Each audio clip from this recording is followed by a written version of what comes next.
Good morning. Welcome back to the Broadcast Retirement Network. This is BRN AM for Wednesday, July 3rd, 2024. And our top story today, battling veteran debt. Joining me now to discuss this and a lot more, Jerry Ashton is with End Veteran Debt. Jerry, so great to see you. Thanks so much for joining us on the program this morning. Well, I'm very pleased to be here. Thank you. And we're pleased to have you. And as we were talking about in the quasi green room, because we're distance from each other, but we're doing this virtually. Veterans are an important constituency in our programming, in our audience, and we want to make sure that we cover all these important issues. That being said, there's an issue that probably doesn't get a lot of media attention, and that is veteran debt. You want to tell us how pervasive this is and what it looks like? Well, you're right about one thing. Nobody knows about it. Nobody talks about it. You can't talk about something you don't know about. And veterans are the least people likely that will share with anybody that they're sick, broke, and being chased by bill collectors. How does that happen? In an America where these people have basically signed a blank check that said, I'm willing to give anything up to, including my life, to protect you and to protect my country.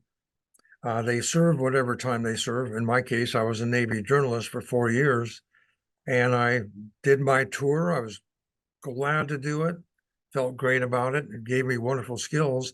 And then I went home.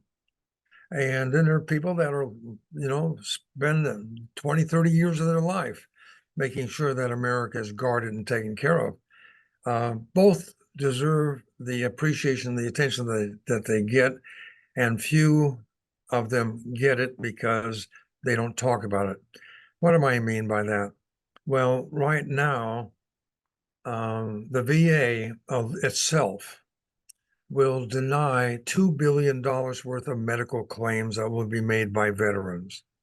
$2 billion. Now, if a claim is rejected, what happens to it? It goes back to the backs of the veterans. They don't talk about it, but it puts them into bankruptcy. They lose homes, credit, and I guess worst of all, they're doing it alone and lonely. And being a veteran is not easy because veterans do not have an easy time of expressing their concerns with their civilian constituents and friends. Yeah, and so obviously this is very pervasive. A lot of people don't know about it. You mentioned the rejection, I don't know how else you put it, of some of this, some of these expenses. Is there a rationale as to why that's occurring? Why it is not, some of these medical procedures or things are not being covered by the VA? Well, let's just use medical as one example. And I want to give people an idea that in my background, I was fortunate enough to co-found a charity called RIP Medical Debt. That charity, since we established it in 2014, has abolished over $12 billion worth of medical debt across the universe, across America, for anybody and everybody. A small percentage, of course, were veterans. But veterans have more than just a medical debt on their back, and that's bad enough. They have every other form of debt, everything from debt of necessity, meaning you got to put tires on the car, meaning you have to make a decision whether or not to pay the debt collector or put food on your table. Debt that's predatory, payday loans, car notes, usurious credit card rates.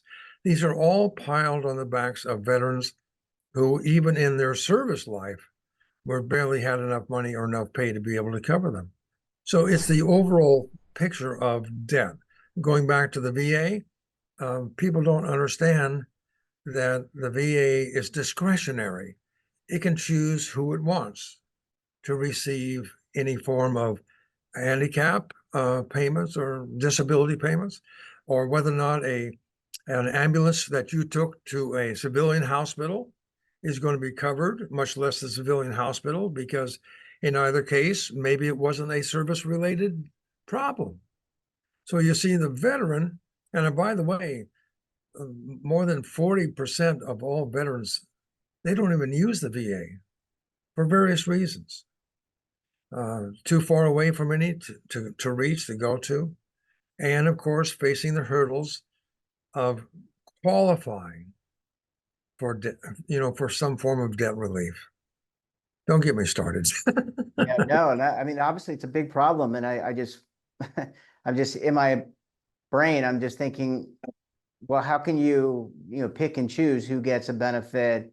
That's one of the benefits, pun intended, of being a military member is I think about the VA, I think about the GI Bill and getting education, and then also transitioning back into civilian life because many of our veterans have fought in wars over the past 2 decades. So they've not only have they haven't served in peacetime, they've actually been deployed multiple times.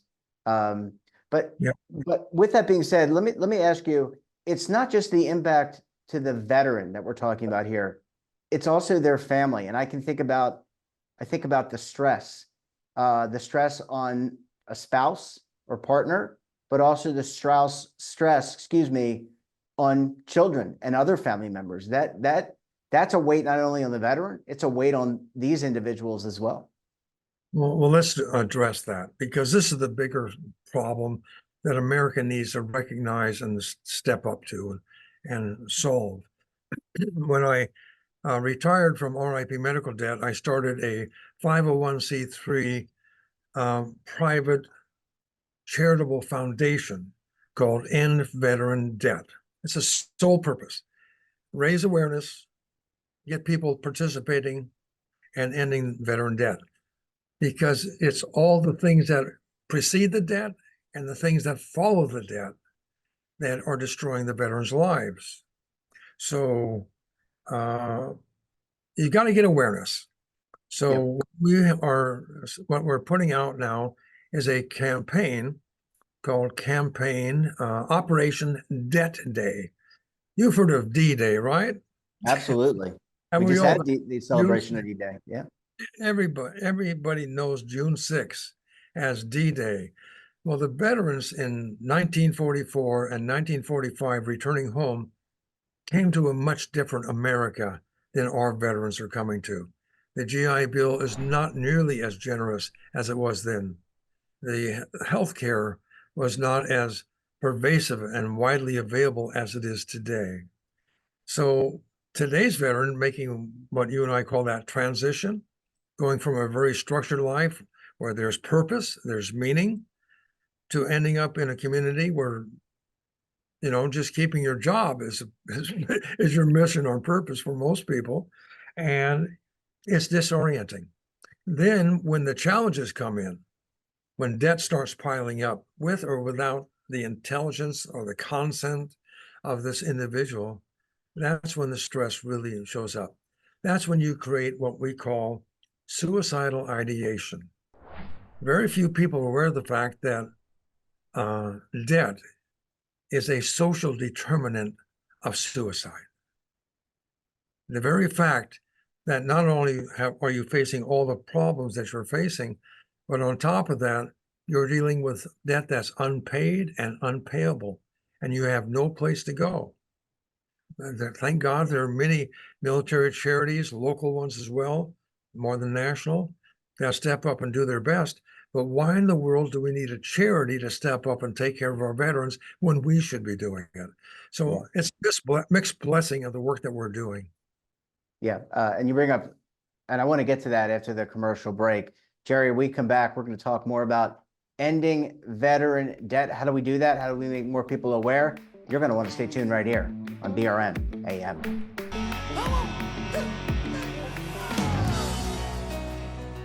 Now is your opportunity to co-create content around any topic on the First Lifestyle and Wellness Network. Reach a global audience through our platform and co-own exclusive branded content.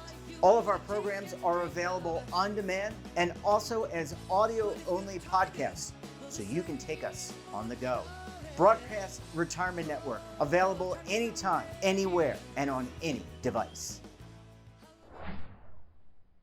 Welcome back. We're joined this morning by Jerry Ashton of End Veteran Debt. Jerry, thanks so much for staying with us this morning.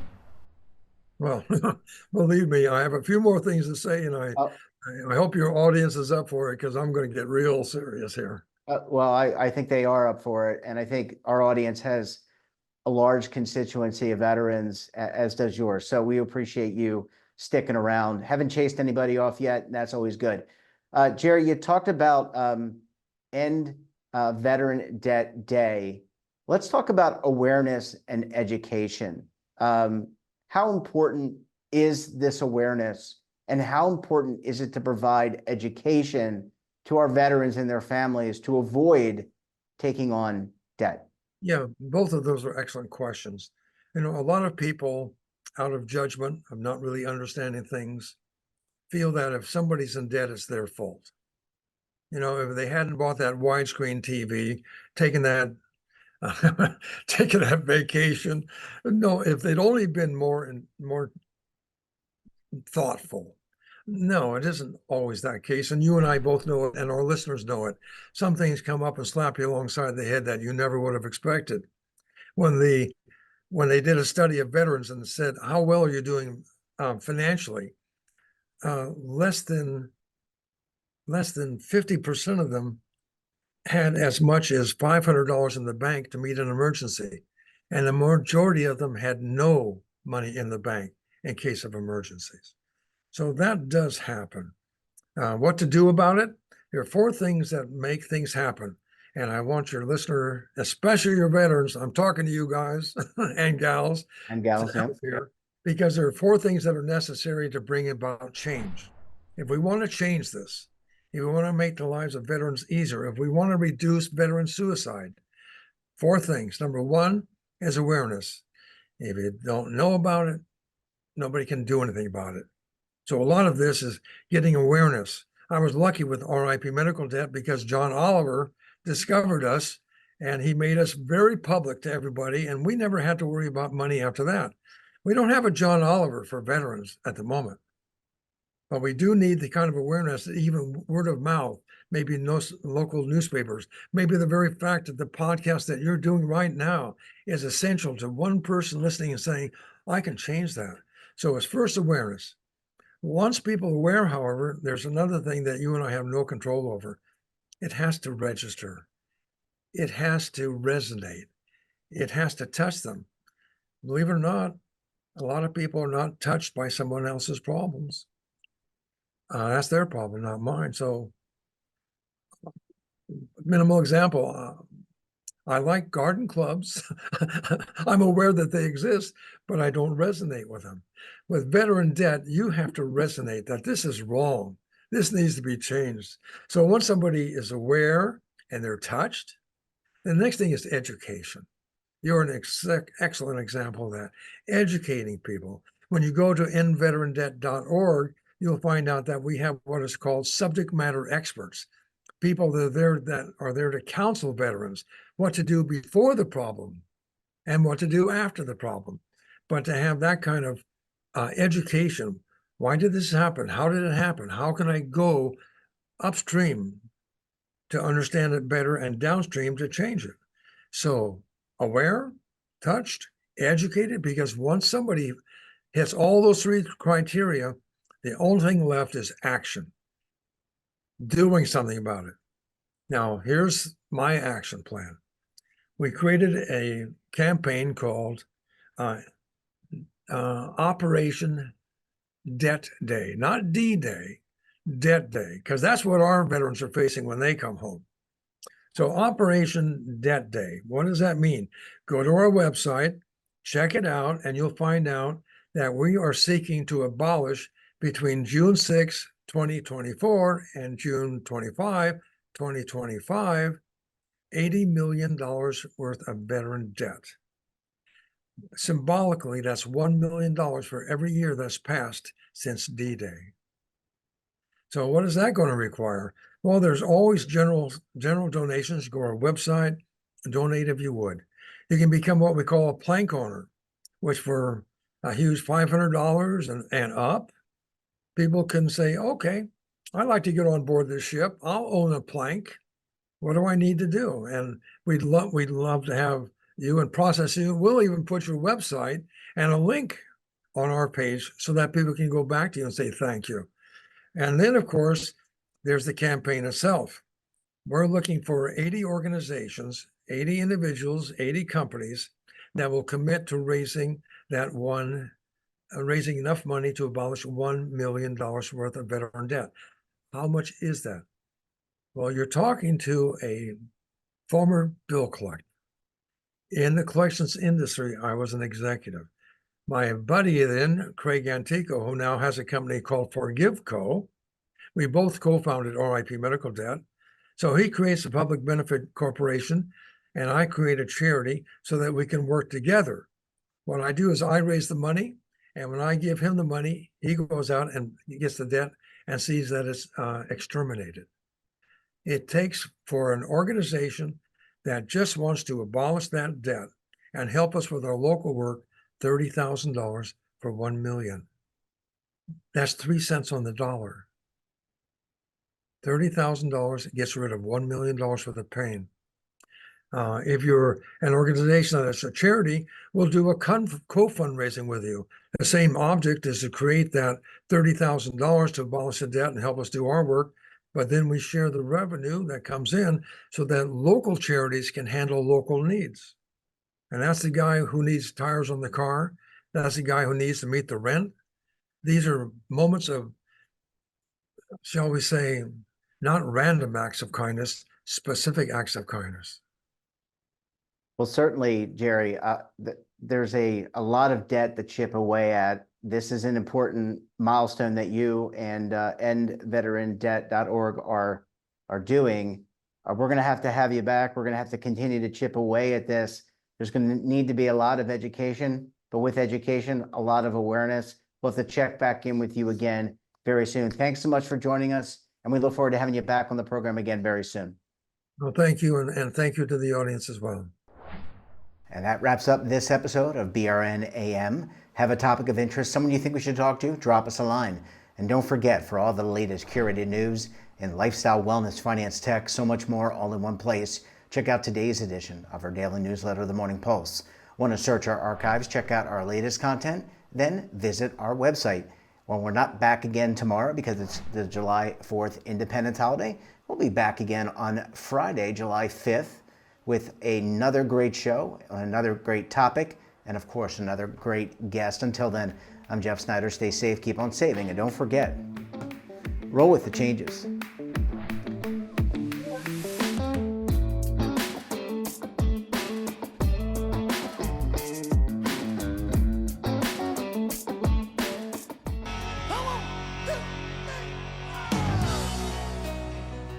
Now is your opportunity to co-create content around any topic on the First Lifestyle and Wellness Network. Reach a global audience through our platform and co-own exclusive branded content. All of our programs are available on demand and also as audio-only podcasts, so you can take us on the go. Broadcast Retirement Network, available anytime, anywhere, and on any device.